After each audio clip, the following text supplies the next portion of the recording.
Greg, before we go to 3, why don't you briefly go over 4, show where that district is and the race for this fall. District 4 is the northwestern tip of Iowa. Ames and Sioux City are 2 main towns in there. And of course, there's Dutch country up here in the northwest tip of the state. A lot of farmers. Yes, a lot of farmers. It's Iowa's most conservative district.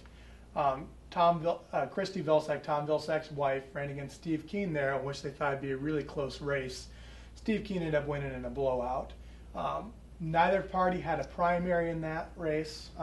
The Democrats don't seem to be putting a heavy hitter in there. It looks like Steve Keene will easily walk into re-election in District 4. Okay, let's move to the most interesting congressional race maybe in the country at this point. That is correct, and yes. why don't you talk about District 3, show where it is, and give an update on what happened Tuesday night. Yeah, District 3 is not only probably the most talked about race in Iowa right now, it is one of the most talked about races in the country. Congressman Tom Latham retired. Congressman Tom Latham in 2012 with redistricting defeated Iowa's long-term Congressman Leonard Boswell. You basically had 2 long-term incumbents facing off against each other, and Tom Latham won very easily. Tom Latham chose to retire this time, leaving an open seat in a contested district. So I've heard some people have marked this as the 3rd top race in the country for the United States House of Representatives. Wow. So all eyes are on this race. And it starts in Des Moines and goes to Council Bluffs down to the Missouri border. It's the smallest district, largely because the Des Moines metropolitan area is so popular. It's only 16 counties. Okay. So it's a small little tip.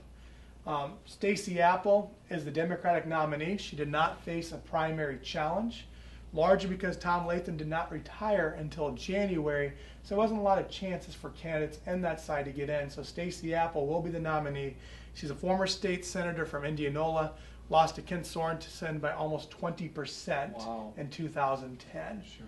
And a lot of people remember that race, I'm sure, because that was the most highly contested state Senate race in 2010.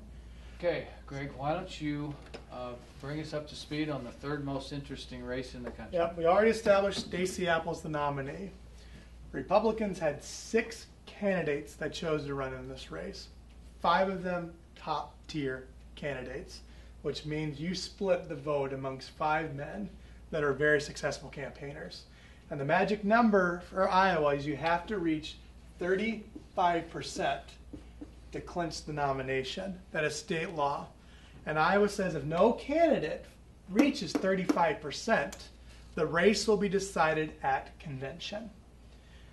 Well, all candidates failed to reach 35%. The closest was Brad Zahn, who got to 25%, so 10 percentage points shy, which means this race is going to convention on June 21st, and a location still to be announced.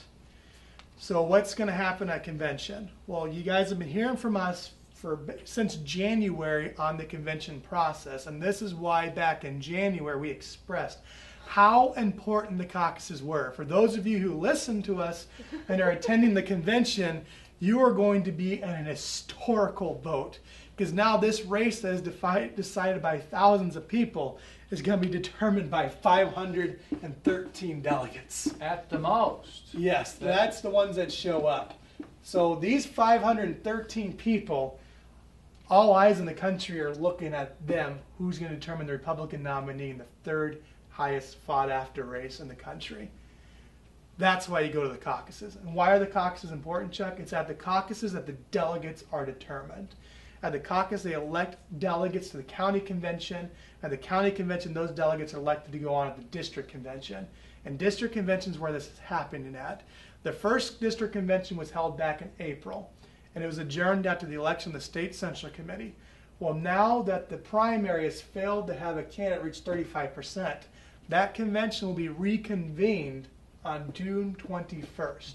Same rules, same chairman. They're just reopening the whole business structure with the purpose of determining who the Republican nominee is going to be. Oh, now these 513 delegates, which all 3 of us are delegates. Ring, ring. Ring, ring. Phone's ringing. Yes, they are now going to determine who the nominee is. And of the 6 candidates, it doesn't have to be one of them. They can nominate anybody from the floor. Does anybody expect that there will be another nomination? No, I have not heard any rumblings of that. Do you want me to nominate you? No. Okay. I'll nominate Chuck. I think just because there are already 6 in the race, if anybody got nominated, it would just not be a I vote agree. getter. I agree. The crazier part of this is how close everyone was. All 5 of these guys are very competitive in this. We have Brad Zahn, who is the winner at 25%. Largely got his support out of Polk County, the Des Moines metropolitan area. Robert Kramer got 21%. He didn't win any counties, but what Robert did very well is he's consistent in every county. Mm-hmm. He sat around that 20% mark in all 16 counties of the district, showing that Robert can win in these different counties. Zahn showed strong support in the metropolitan areas. Matt Schultz did very well in Council Bluffs and the areas on the Missouri River. That's where he grew up at. He grew up in Council Bluffs. Yeah. Excuse me, he's a councilman in Council Bluffs. He grew up in West Des Moines. You got an L there. Oh, thank you. And then we also had Monty Shaw, who did quite well as well. He grew up in the southwestern part of Iowa. He's known to work with the ethanol industry, had quite a bit of support in the farm community, came in at 17%. Then Young, who's known as Grassley's chief of staff, grew up in the district as well, came in at 16%. Very closely bunched. Not a bad race. Very closely bunched. All 5 of them have a case to make. And then Grandianetti got 1%. He was actually less than 1%. Okay. And he was originally in the race when people thought Tom Latham was going to run again. He was going to be kind of a guy to primary Tom Latham. And after Tom Latham dropped out, these 5 ended up getting in. Gotcha. So all of them have a case to make on primary day. And the crazier part, primary day, polls are actually closed in Pottawatomie County, which is where Council Bluffs is at, for about an hour because of the torrential rainstorms going on. We had tornadoes in the district. We had thunderstorms that really probably hurt a lot of voter turnout. Mm-hmm. So out of curiosity, being the political nerd that I am, I decided to do some math and find out what happens if the thunderstorms never did happen. Does it change the race that much? And what I found is it really didn't. Didn't change it too No, much. what Brad Zahn would have dropped to 24%. And you got that because you took counties where there was no storm? That is correct. And if I just figure out what the average turnout was in those counties and brought those ones where the thunderstorms are at up to those levels and adjusted the votes Which accordingly. nothing says that would have been the deal anyway, but that's No. just kind of the formula you But use. it's given them, it largely gives the benefit to the doubt to those candidates. Sure. Yeah. And Brad Zahn was, of course, very well known in the Des Moines metropolitan area. He did well. Out west, he was not as well known. His numbers were a lot lower. So it brought Brad down a bit. Robert stayed exactly the same, because remember what we said about Robert. He's Consistent very type. consistent everywhere. Matt Schultz takes a bit of a bump. He ends up going about half a percentage point, which in rounding numbers, he's at 21%. And Robert's got a slight lead above him. Because it was his home counties. That's where he was correct. favored. He got hit the most on it. And then Monty Shaw, of course, did very well in those areas as well. He jumps up to 18, and Young stays about exactly where he was before. Okay. So now you're talking 3 percentage points determining these guys from the front runner. So it even bunched it more. Yes. So we have in other words, the storm didn't really change the race. Nope, it shows that all 5 of them being very close, with especially the top 3. Gotcha. All of them have a case to make come convention, and I think we're going to be in for quite a circus. How long that do you day. think we'll be there? 12 hours. It can go for quite a while. Depends how many rounds of ballots we go through. I think, did Congressman Kings, when he had a special convention, didn't it go 7 hours, somebody said? I've heard that. I couldn't tell you for sure. And there's 4 people in that race as well, as opposed to 6. Yeah, it went a long time. We basically have one guarantee in this race, that Joe Grandinet will be eliminated on the first ballot. After that, anything can happen. And anyone that's telling you they have an idea, they're predicting what's going on in the convention, they don't know.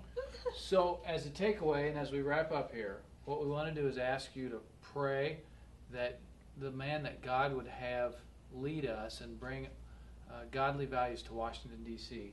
would come out of Saturday, Yes. June 14th, June 21st That's convention as the nominee. So please pray for us as delegates and for the process to go in a righteous way. For all the delegates. And I always think a safe prayer is that truth be revealed, falsehoods or false motives be exposed, Mm-hmm. and then that we have eyes opened and we can come together afterwards. Yeah. It's good. And It's a great word. lesson for the future as well, go to the caucuses. Yes. Get involved, be a delegate, because you don't know what decision you're And going then to be go making. vote. And some of those people did have really, really terrific storms. It wouldn't have been safe for them to get out. No. Right. But for the most part, a lot of people sat home when they could have gone and vote. And if George Washington could cross that Delaware in a nor'easter and blizzard in their bare feet, there's no reason that any of us couldn't have crossed the street or gotten in our warm, comfy car in our Yeah. Gore-Tex drywear, stopped by whatever coffee shop on our way, Yep. and had a comfy evening getting the vote out. Amen. This is another great reminder. I always think of the price that people pay, Exactly. like George Washington, to give us these freedoms. And then B, I'm always reminded, I don't know if you're old enough for this, but of Gore Bush in Florida. 2000. 100, It goes in 6th grade, Chuck. was it 170 votes decided who was president of the United States. So your vote matters. So Yep. get out and vote. It absolutely matters. Yeah, And if you don't make up your mind, somebody makes it up for you. that's right. Well, Democratic primary on Tuesday is determined by 13 votes. And we've seen close races in this state. This state is a toss-up state, so your vote matters, your prayers matter, your support of the family leaders' mission here matters greatly. Thanks so much. God bless you all, and we'll talk to you again soon.